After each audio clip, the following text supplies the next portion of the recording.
அனைவருக்கும் வணக்கம். கரூர்ல மரண ஓலம் கேட்டுட்டு இருக்கு. 40 உயிர்கள் பறி போயிருக்கு இது வரைக்கும். இன்னும் எத்தனைன்னே தெரியல. பல பேர் கவலைக்கிடமா இருக்காங்க. இது நேற்று நைட் நடந்த சம்பவம். அது என்ன காரணம்னா, தாவேகா தலைவர் விஜய் அவர்கள் பரப்புரையாட்டிட்டு வராரு. அந்த பரப்புரையில ஏகப்பட்ட கூட்டம் வந்ததுனால அந்த இடத்துல தாங்க முடியாத அளவுக்கு எல்லாம் மிதிப்பட்டு பாதி பேர், முக்காவாசி பேர் அதுல குழந்தைங்க தான் இறந்து போயிருக்காங்க. இதுக்கு முழுக்க முழுக்க காரணம் யாருன்னு பார்த்தோம்னா விஜய் அவர்களை தான் சொல்லணும். ஏன் விஜய் அவர்களை சொல்லணும்னா, தன்னுடைய தொண்டர்களை 11 மணிக்கு, அதாவது காலைல 8:30 மணிக்கெல்லாம் நாமக்கல்ல பிரச்சனை பண்றதா சொல்லியிருந்தாங்க. 8:30 மணிக்கு வரல. 8:30 மணிக்கு தான் அவர் வீட்டுல இருந்தே கிளம்புறாரு. அங்கேருந்து தனி விமானத்து மூலமா வந்தவர் நேரா மக்களை சந்திக்கிறதுக்கு லேட் ஆயிடுச்சு. மத்தியானம் 2 மணி ஆயிடுச்சு. திரும்ப அங்கேருந்து கரூருக்கு வர வேண்டியவர் மத்தியானம் 12:30க்கு வர வேண்டியவர் நைட்டு 8 மணி வரை வராரு. காலையிலே வந்த தொண்டர்கள் எல்லாமே அங்க காத்துட்டு இருக்காங்க. அது மட்டும் இல்லாம ரசிகர்கள் எல்லாரும் வராங்க தொடர்ந்து அவரை பார்க்கறதுக்கு. வர வர கூட்டம் அதிகமாயிட்டே இருக்கு. நேரம் ஆக கூட்டம் 10,000 பேருக்கு தான் அவங்க பர்மிஷன் கேட்டிருக்காங்க. ஆனா வந்ததை பாத்தீங்கன்னா 30,000க்கும் மேல இருப்பாங்க அப்படின்னு சொல்றாங்க. எல்லா ஊர்களையும், அந்த ஊர் மட்டும் இல்லாம சுற்று வட்டார பகுதி அத்தனை ஊர்ல இருந்தும் வந்திருக்காங்க. இதுதான் அந்த உயிரிழப்புக்கு காரணம் அப்படிங்கிறது நல்லாவே தெரிய வருகிறது. இதுல விஜய் அவர்கள் தான் எல்லாரையும் குறிப்பிட்டு கொண்டுட்டாரா அப்படின்னு பார்த்தோம்னாலும் கிடையாது. ஏன்னா அவருக்கும் தெரியாது இது போல உயிரிழப்பு ஏற்படுன்னு. ஆனா கூட்டம் கூட்டணும் அப்படின்னு தான் விஜய் அவர்கள் நினைச்சாரு. ஏன் கூட்டம் நினைச்சாருன்னா, இன்னைக்கு குறிப்பா பாத்தீங்கன்னா சேலத்துல நடைபெற வேண்டியது இந்த பிரச்சாரம். ஆனா கரூருக்கு மாற்றி அமைக்கிறாங்க. ஏன் கரூருக்கு மாற்றி அமைக்கிறாங்கன்னா, திமுகவோட முப்பெல்லாம் நடைபெறுகிறது ஒரு 2 நாளைக்கு முன்னாடி. அதை அதோட நம்ம கூட்டத்தை காட்டணும், நம்ம நேரா அங்க கரூர்ல போட்டாதான் நல்லா இருக்கும் அப்படின்னு சொல்லி உடனே இடத்த மாத்துறாங்க.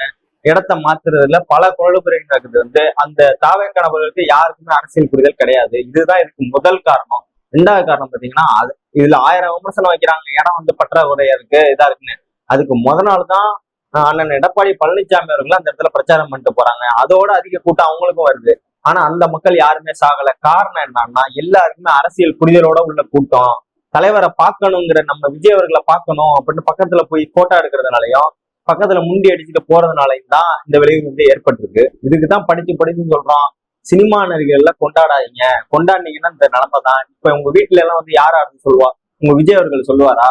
விஜய் அவர்கள் என்ன பண்றாரு? வருத்தமான செய்தி என்னன்னா, யாரை பத்தி பேசுறாரோ அவங்க எல்லாம் களத்துல நிக்கிறாங்க. திமுக அரசு முதலமைச்சரா இருக்கட்டும், செந்தில் பாலாஜியா இருக்கட்டும், அன்பில் மகேஷ் அவர்களா இருக்கட்டும், மா சுப்பிரமணியன் அவர்களா இருக்கட்டும், எல்லாருமே களத்துக்கு சேர்ந்துட்டாங்க. நைட்டு இவர் பேசி முடிச்சோடனே கேமராக்குள்ள வேக வேகமா ஓடுறாரு. அதை பார்த்தாலே தெரியுது அவருக்கு மயக்கம் ஏற்படுறாங்க அப்படின்னு. அதை பத்தி கண்டுக்காதவர் கிளம்பிடுறாரு. கிளம்புறவர் போற வரைக்கும் நியூஸ் பார்க்காம இருப்பாரா, இல்ல யாரும் சொல்லாம இருப்பாங்களா? திருச்சி விமான நிலையத்துக்கு போறாரு. அங்க கூட போயிட்டு திருச்சி விமான நிலையத்துல கூட பிரஸ் மீட்டை சந்திக்கல. அவர் பாட்டு கூப்பிட போறாரு. ஒரு மனிதாபிமிக்க உள்ள நபரா இருந்தா என்ன சொல்லணும்?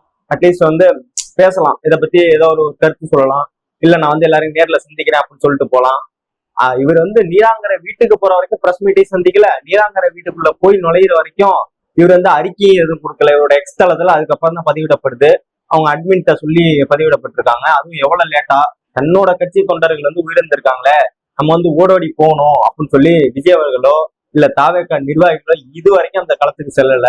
சரி, விஜய் வந்தா கூட்டம் கூடுமா? புசி ஆனந்த் போயிருக்கலாம், ஆதவ் அர்ஜுனா போயிருக்கலாம், நிர்மல்குமார் போயிருக்கலாம், யாரு வேணாலும் போயிருக்கலாம். அந்த ராஜ்மோகன் ஒருத்தர் இருக்காருல, அவரு போயிருக்கலாம், யாரு வேணாலும் போயிருக்கலாம். ஆனா இது வரைக்கும் யாரும் போகல. இதே போலதான் எப்பவுமே யாரும் வரமாட்டாங்க. இவங்க எல்லாம் நடிகர்கள். அதாவது அப்படியே போஸ்ட் கொடுத்துட்டு, போட்டோவுக்கு போஸ்ட் கொடுத்துட்டு, கேள்வி கொடுத்த ஸ்கிரிப்டை படிச்சுட்டு போயிட்டே இருப்பாங்க, உங்களுக்கு டாட்டா காமிச்சிட்டு. அப்படிங்கிறத இதை புரிஞ்சுக்கங்க, இப்பயாவது புரிஞ்சுக்கணும் அப்படிங்கறதா எங்களோட கோரிக்கையா இருக்கு. களத்துக்கு எல்லாருமே விரைந்து சென்று இருக்காங்க. அதுல அன்பில் மகேஷ் அவர்கள் உடஞ்சு அழுகுறாரு. உடஞ்சு அழுதுட்டு சொல்றாரு, அப்பயே சொன்னேனே கேக்குறீங்களாடா, ஏதாவது இது மாதிரி படிச்சு சொன்ன மாதிரி ரூல்ஸா ஃபாலோ பண்ணுங்கன்னு.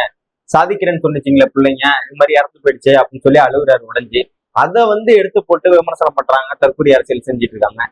ஏன்னா அன்பில் மகேஷ் அவர்கள் எளிமையா பழகக்கூடிய ஒரு சின்ன பிள்ளைங்கள்ட்ட. அவர் ஒரு பள்ளி கல்வித்துறை அமைச்சர். தான் பிள்ளைங்க இறந்து போயிட்டே அப்படிங்கிற தாங்க அமர அவர் தன்னோட துக்கத்தை வெளிப்படுத்துறாரு. அமைச்சரா இருக்கக்கூடியவர் நடிக்கணும்னு அவசியம் கிடையாது. ஏன்னா அவர் தமிழ்நாட்டோட முதலமைச்சர் அவர் கிடையாது. அன்பில் மகேஷ் அவர்ல நடிச்சு ஓட்டு வாங்கணும் அப்படிங்கிறது இது கிடையாது.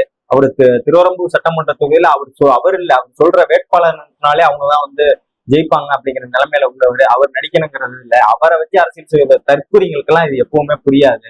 விஜயே எல்லாருமே குறை சொல்றீங்களே, ஏன் விஜய் என்ன பண்ணாருன்னு கேக்குறீங்களா? விஜய் மேல குறை சொல்றதுக்கு நம்ம காரணம் பாத்தீங்கன்னா, தனியார் விமானத்துல வராரு, தனி விமானத்துல இங்கேருந்து வராரு, இறங்கி இவர் வராரு. அதே போல அதுக்கு பதிலா ஹெலிகாப்டர்ல அந்த சம்பவ இடத்துக்கு பக்கத்திலே வந்துடலாம். எங்க பிரச்சாரம் பண்ண போறாரோ அங்க பக்கத்துல வந்துடலாம். நேரம் மிச்சம். எல்லா இது மாதிரி அட்டூழியம் எல்லாம் நடக்காது. எத்தனை பேர் வண்டியில கார் பின்னாடி விழுவுறான், எத்தனை பேர் இந்த இவர் வாகனத்துக்கு பின்னாடியே வந்து கீழே உழுவுறானுங்க ஆக்சிடென்ட், அதுல உயிர் போயிருந்தா என்ன பண்ணிருப்பீங்க? இது வந்து திருச்சி மரக்கடையில கேட்டிருந்தாங்களா, அங்கே உயிரிழப்பு ஏற்பட்டிருக்க வேண்டியது, அங்க இருந்து தப்பிச்சதே பெருசு.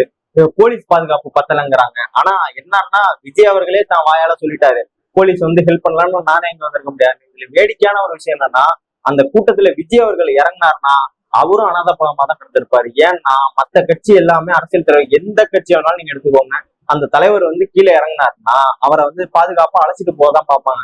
ஆனா இந்த தொண்டர் கூட்டங்கிறது, இந்த ரசிகர் கூட்டங்கிறது விஜய் அவர்களை பார்க்கணும், அவரோட போட்டோ எடுத்துக்கணும், அவரோட செல்ஃபி எடுத்து போகணும் அப்படின்னு நெருங்கி வர கூட்டமா தான் இருக்க தவிர, இவரை பாதுகாப்பா அழைச்சிட்டு போனோம், நம்மளை யாரும் என்ன சொல்லிடக்கூடாது அப்படிங்கிற கூட்டமே கிடையாது. அதனாலதான் எல்லாருமே தற்கொலை கூட்டம் அப்படின்னு விமர்சனம் பண்றதுக்கான முக்கிய காரணமா அமையுது. தமிழ்நாட்டு வரலாற்றிலேயே கின்னஸ் ரெக்கார்டு படைச்ச விஜய் அவர்களுக்கு நன்றியையும், 40 பேரை கொண்டதுக்கு, அதே போல அந்த 40 குடும்பங்களுக்கு நம்மளோட கண்ணீர் மல்க ஆறுதலையும் கூறி விடைபெறுகிறேன். நன்றி.